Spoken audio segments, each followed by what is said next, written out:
Hello friend, मैं विक्रम कुमार स्वागत करता हूं अपने यूट्यूब चैनल ब्राइट आइडियाज पे। और जैसा कि मैंने पिछले वीडियो में आपको लॉजिकल परसेंटेज को अच्छी तरीके से समझा पाया हूं और उम्मीद करते हैं कि आपने प्रश्न के उत्तर दे पाए होंगे, सक्षम होंगे देने में। और इसी के साथ आगे हमारा जो प्रयास है, इसी पे प्रश्न आगे हमारा जो थोड़ा सा इसमें इंक्लूड किया गया है लॉजिकल प्लस कंसेप्ट को, और इसको सीखेंगे और सीखने अच्छी तरीके से इसको समझेंगे भी।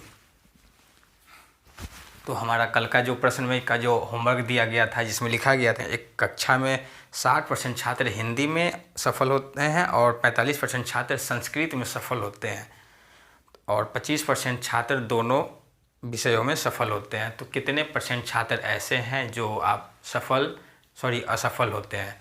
तो आपसे ये प्रश्न पूछा गया था और इसका जो ऑप्शन है देख लेते हैं कि कौन सा ऑप्शन होगा इसका। तो आपको सबसे पहले ये बनाना था और इसमें सब्जेक्ट का नाम लिखना था कि एक हिंदी है और एक संस्कृत था। और इसमें जैसा लिखा गया है कि 45% छात्र संस्कृत में सफल होते हैं और 60% छात्र हिंदी में सफल होते हैं।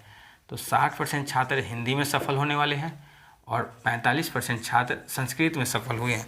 25% छात्र दोनों में सफल हुए थे। तो मैंने बोला था कि दो सब एक जैसे होने चाहिए, ये भी सफल है, तीनों पास पास पास है।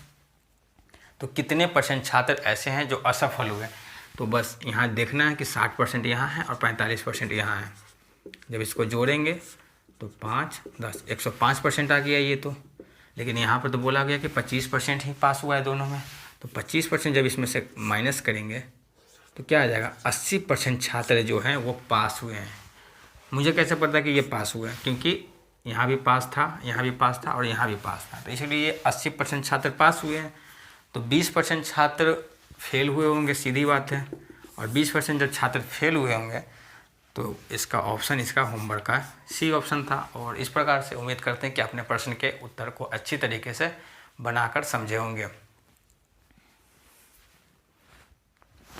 तो प्रश्न हमारा है कि परीक्षा में 80% लड़के अंग्रेजी में और 85% लड़के गणित में सफल होते हैं, जबकि 75% लड़के दोनों विषय में सफल होते हैं।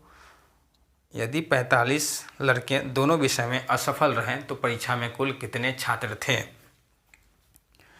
तो ये आपसे पूछा गया था। तो ये था इसका डायग्राम और इसमें लिखा गया था कि 80% लड़के अंग्रेजी में, तो ये था इंग्लिश और ये था मैथ। तो 80% लड़के इंग्लिश में और 85% लड़के मैथ में सफल रहे और 75% लड़के दोनों विषय में सफल रहे। तो 75% दोनों विषय में सफल रहे। और बोला जा रहा है कि यदि 45 लड़के दोनों विषय में असफल रहे तो कुल लड़कियों की संख्या आपसे पूछी गई है। तो ये जोड़ेंगे क्या आ जाएगा, 5, 16, 165%। लेकिन यहाँ पर तो 75% बोला गया है। 75% जब इसमें से माइनस करेंगे तो क्या आ जाएगा, 90% आ जाएगा। और इस प्रकार से जो 90% आया वो तो पास का आया कि 90% छात्र ऐसे हैं जो दोनों विषय में पास हुए हैं। तो 10% छात्र ऐसे हैं जो दोनों विषय में फेल हुए होंगे। 10% छात्र ऐसे हैं जो दोनों विषय में फेल हुए होंगे। और फेल का यहाँ संख्या दे रखा है कि 45 लड़के दोनों विषय में असफल रहे। तो हमारा ये 10 उस 45 के बराबर हो जाएगा। तो संख्या अपने आप में 100% होती है। तो 100 निकालेंगे तो 1 0 से ये 1 0, ये उधर जाएगा तो 450, 450 इतने छात्र थे जो परीक्षा में पार्टिसिपेट किए थे। और इस प्रकार से जो इसका आंसर है ऑप्शन इसका बी सही आंसर हो जाएगा। तो उम्मीद करते हैं कि प्रश्न समझ में आया होगा। तो इसमें लॉजिक और कंसेप्ट दोनों को इसमें डालकर पूछा गया है। तो सबसे पहले आप जो पिछले वीडियो में मैंने जो सीखा था वहाँ तक आप सबसे पहले निकालेंगे और उसके बराबर जो भी पूछा जाएगा, पास है तो पास के बराबर, फेल है तो फेल के बराबर करके 100% निकालेंगे और आपका आंसर आ जाएगा। आते हैं तीसरे प्रश्न की और तीसरा प्रश्न भी हमारा सेम उसी प्रकार से है जिसमें लिखा गया है।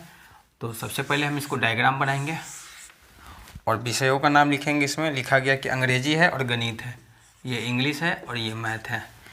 इसमें लिखा गया कि 70% प्रतियोगी अंग्रेजी में, तो 70% अंग्रेजी में और 80% प्रतियोगी गणित में सफल होते हैं। ध्यान रखेंगे ये सफल वाले हैं, पास वाले हैं।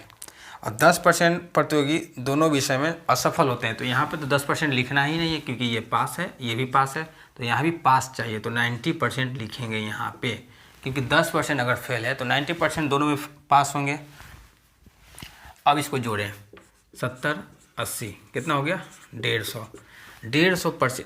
10% ऐसे हैं जो दोनों विषय में पास हुए हैं, लेकिन यहाँ पर तो बोला गया कि 90% पास हुआ है।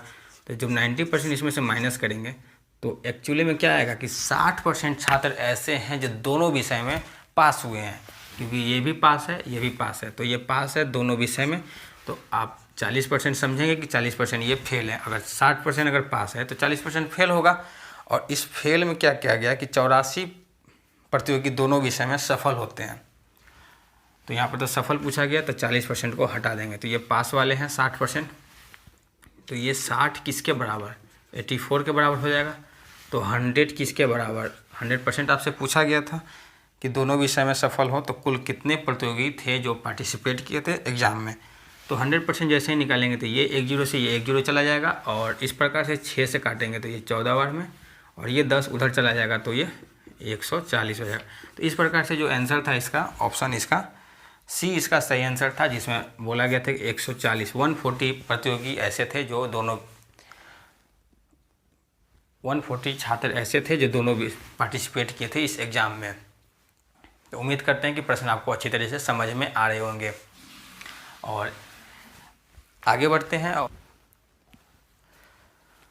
चौथा प्रश्न भी हमारा सेम उसी लॉजिक पे है जिस लॉजिक पे मैंने अभी बनाया है। और इस पर लिखा गया कि एक परीक्षा में 70% प्रतियोगी अंग्रेजी में, 80% प्रतियोगी गणित में सफल होते हैं। तो सबसे पहले क्या करेंगे, आप इसको डायग्राम बनाएंगे। इसका क्या बनाएंगे, डायग्राम बनाएंगे और लिखेंगे इसमें 70% प्रतियोगी अंग्रेजी में, 70% प्रतियोगी अंग्रेजी में और 80% गणित में सफल होते हैं। 10% प्रतियोगी ऐसे हैं जो दोनों विषय में असफल होते हैं। तो ये सफल वाले हैं, ये भी सफल वाले हैं, लेकिन यहाँ पे बोला गया है कि 10% जो प्रतियोगी है वो असफल होते हैं। तो 90% छात्र ऐसे होंगे जो सफल होंगे। जब इसको जोड़ेंगे तो क्या आ जाएगा 150, और ये 90 घटाएंगे इसमें से तो आ जाएगा 60। 60% छात्र ऐसे हैं जो दोनों विषय में पास हुए हैं। अब क्या पूछा गया है, 144 प्रतियोगी दोनों विषय में सफल होते हैं। तो ये 60% 144 के बराबर हो जाएगा। तो 100% किसके बराबर हो जाएगा, 1 0 से 1 जाएगा, 6 से काटेंगे तो ये 24 बार में जाएगा, और उधर जाएगा तो ये 240। तो 240 क्या आ गया इसका, ऑप्शन सी इसका सही आंसर है, जिसमें लिखा गया कि कुल संख्या कितनी थी, तो 240 थी। तो उम्मीद करते हैं कि चारों प्रश्न आपको समझ में आए होंगे। और साथ ही आपको 5वां जो प्रश्न है हमारा वो आज का, ये जो 5वां प्रश्न है हमारा आज का, जो इसको होमवर्क में रख लेते हैं। और उम्मीद करते हैं कि प्रश्न अगर समझ में आया होगा तो आप इसके आंसर कमेंट में ज़रूर करेंगे। और अगले वीडियो में अगले टाइप पर बात करेंगे। और अभी के लिए इस प्रश्न का सॉल्व करके आंसर हमको कमेंट में चाहिए।